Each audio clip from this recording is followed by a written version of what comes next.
السلام علیکم ورحمۃ اللہ وبرکاتہ۔ امید کرتا ہوں آپ خیر و عافیت سے ہوں گے۔ آسان اور مختصر تجوید القرآن کورس کی الحمدللہ یہ کلاس نمبر 9 ہے، اور کلاس نمبر 8 میں نون ساکن اور تنوین کے بارے میں وضاحت کی گئی تھی، اور کلاس نمبر 9 سے کلاس نمبر 12 تک یہ 4 کلاسیں بنتی ہیں۔ ان 4 کلاسوں میں نون ساکن اور تنوین کے جو 4 قاعدے ہیں ان 4 قاعدوں کو پڑھیں گے۔ اگر آپ نے نون ساکن اور تنوین کے ان 4 قاعدوں کو اچھی طرح سمجھ کر زبانی یاد کر لیا تو ان 4 قاعدوں کی بنیاد پر پورے قرآن پاک میں جس جگہ بھی نون ساکن یا تنوین ہوگا آپ کو معلوم ہوگا کہ اس نون ساکن یا تنوین میں غنہ کر کے پڑھنا ہے یا غنہ کیے بغیر پڑھنا ہے۔ اور آپ اتنا کیجیے گا کہ کلاس نمبر 9 سے کلاس نمبر 12 تک 4 کلاسوں میں نون ساکن اور تنوین کے جو 4 قاعدے پڑھائے جائیں گے ان 4 قاعدوں کو زبانی یاد کر لیجیے گا۔ تو آئیے اب چلتے ہیں اپنے سبق کی طرف۔ یہاں پر لکھا ہے نون ساکن اور تنوین کے 4 قاعدے ہیں۔ نون ساکن اور تنوین کے 4 قاعدے ہیں، 6 مرتبہ پڑھے گا۔ آپ نے پڑھا نون ساکن اور تنوین کے 4 قاعدے ہیں۔ وہ جو 4 قاعدے ہیں ان کے نام یہاں پر لکھے ہیں: اظہار، اخفاء، ادغام، اقلاب۔ اور ان 4 قاعدوں میں سے سب سے پہلے اظہار کے بارے میں پڑھیں گے کہ اظہار کسے کہتے ہیں۔ یہ جو سبق آپ دیکھ رہے ہیں اس سبق کو یاد کرنا ہے۔ پہلے اس سبق کو یاد کر لیتے ہیں اور اس کے بعد پھر اس کی وضاحت کی طرف چلیں گے۔ یہاں پر دیکھیں لکھا ہوا ہے اظہار، اظہار 6 مرتبہ پڑھے گا۔ آپ نے پڑھا اظہار۔ اظہار کا معنی کیا ہے؟ یہاں پر بریکٹ کے اندر لکھا ہے ظاہر کرنا، تو اظہار کا معنی ہے ظاہر کرنا۔ اظہار کا معنی ظاہر کرنا، 6 مرتبہ پڑھے گا۔ اب یہاں سے پڑھیں گے نون ساکن یا تنوین کے بعد، نون ساکن یا تنوین کے بعد 6 مرتبہ پڑھے گا۔ اب یہاں سے پڑھیں گے حروف حلقی میں سے کوئی حرف آ جائے، حروف حلقی میں سے کوئی حرف آ جائے، اسے بھی 6 مرتبہ پڑھے گا۔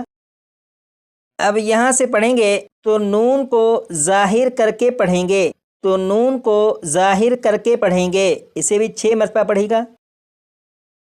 اب یہاں پر دیکھیں لکھا ہے حروف حلقی 6 ہیں، حروف حلقی 6 ہیں، 6 مرتبہ پڑھے گا۔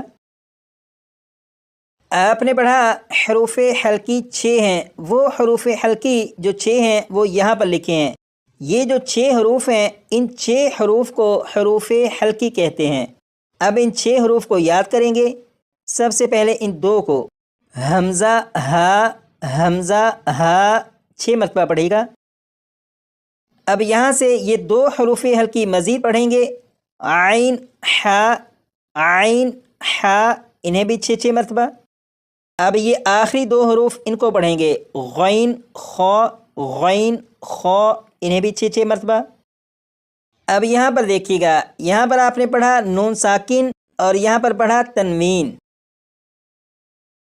اب یہاں پر دیکھیں یہ ہے نون، نون کے اوپر جزم ہے، جب نون کے اوپر جزم ہے تو یہ نون ساکن ہے۔ اسی طرح یہاں پر نون، اس کے اوپر جزم ہے تو یہ نون بھی نون ساکن ہے۔ یہاں پر لکھا ہے 2 زبر 2 زیر 2 پیش کو تنوین کہتے ہیں۔ یہاں پر تا کے اوپر 2 زبر، یہاں پر 2 زیر اور یہ 2 پیش، 2 زبر 2 زیر 2 پیش کو تنوین کہتے ہیں۔ تو آپ کو معلوم ہو چکا کہ نون کے اوپر جزم ہے، یہ نون ساکن ہے۔ یہاں پر میم کے نیچے 2 زیر، یعنی یہاں پر تنوین ہے۔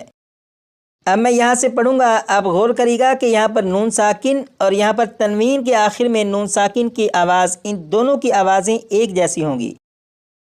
بسم اللہ الرحمن الرحیم، من، یہاں پر تنوین من، تو یقیناً آپ نے غور کیا ہوگا کہ نون ساکن اور تنوین کے آخر میں جو نون ساکن ہے ان دونوں کی آوازیں ایک جیسی ہیں۔ نون ساکن اور تنوین ان دونوں کی وضاحت ہو چکی۔ اب یہاں پر دیکھیں لکھا ہے اظہار۔ اظہار کا معنی ہے ظاہر کرنا۔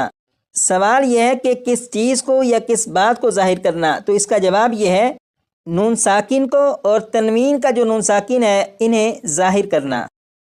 جیسے آپ یہاں پر دیکھیں یہ لکھا ہے من، اس میں نون ساکن ہے، تو یہ جو نون ساکن ہے اسے میں ظاہر کر کے پڑھوں گا، من من من، تو یہ نون کو ظاہر کر کے پڑھا گیا۔ اب اس نون ساکن کو چھپا کر پڑھوں گا، جیسے من من من، تو یہ جو نون ساکن ہے اس نون ساکن کو ظاہر کرنا ہے، جیسے من من۔ اسی طرح یہاں پر فا کے نیچے تنوین ہے، اب یہ جو تنوین ہے تنوین کے نون ساکن کو ظاہر کر کے پڑھوں گا، جیسے جروفن جروفن جروفن۔ اب یہ جو تنوین ہے اس تنوین کے نون ساکن کو چھپا کر پڑھوں گا، جیسے جروفن جروفن جروفن۔ تو یہ جو تنوین ہے تنوین کے نون ساکن کو چھپا کر نہیں پڑھنا بلکہ یہاں پر اسے ظاہر کرنا ہے، جیسے جروفن جروفن جروفن۔ تو یہاں پر یہ جو لکھا ہے اظہار یعنی ظاہر کرنا، اس کا مطلب آپ کو معلوم ہو چکا۔ اب یہاں پر دیکھیں، یہاں پر لکھا ہے حروف حلقی اور یہاں پر لکھا ہے حروف حلقی 6 ہیں، وہ حروف حلقی جو 6 ہیں وہ یہاں پر لکھے ہیں۔ یہ جو سبق لکھا ہے اب آپ اس سبق کی وضاحت سنیے گا، جب اس کی وضاحت کی جائے گی تو آپ کو اس پورے سبق کے بارے میں معلوم ہو جائے گا کہ اس سبق میں بات ہو کیا رہی ہے۔ یہاں پر لکھا ہے نون ساکن یا تنوین کے بعد حروف حلقی میں سے کوئی حرف آ جائے تو نون کو ظاہر کر کے پڑھیں گے۔ اس کا مطلب یہ ہے کہ پورے قرآن پاک میں جہاں پر بھی نون ساکن ہو دیکھیں گے کہ نون ساکن کے بعد ان 6 حروف میں سے یعنی حروف حلقی میں سے کوئی حرف ہے یا نہیں۔ اگر نون ساکن کے بعد ان 6 حروف میں سے کوئی بھی حرف ہو تو یہ جو نون ساکن ہے اسے ظاہر کر کے پڑھیں گے۔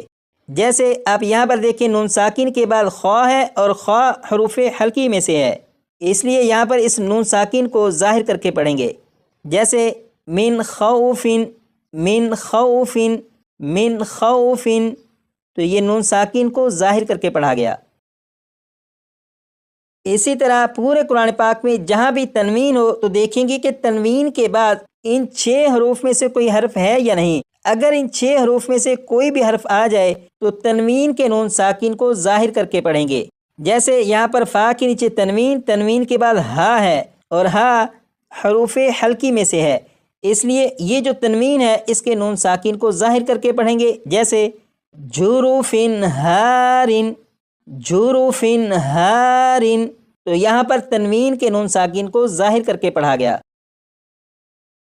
تو اس سبق کا مطلب یہ ہے کہ پورے قرآن پاک میں جہاں پر بھی آپ دیکھیں کہ نون ساکن ہو یا تنوین ہو تو نون ساکن یا تنوین کے بعد ان 6 حروف میں سے اگر کوئی بھی حرف آ جائے تو نون ساکن یا تنوین کے نون ساکن کو ظاہر کر کے پڑھیں گے۔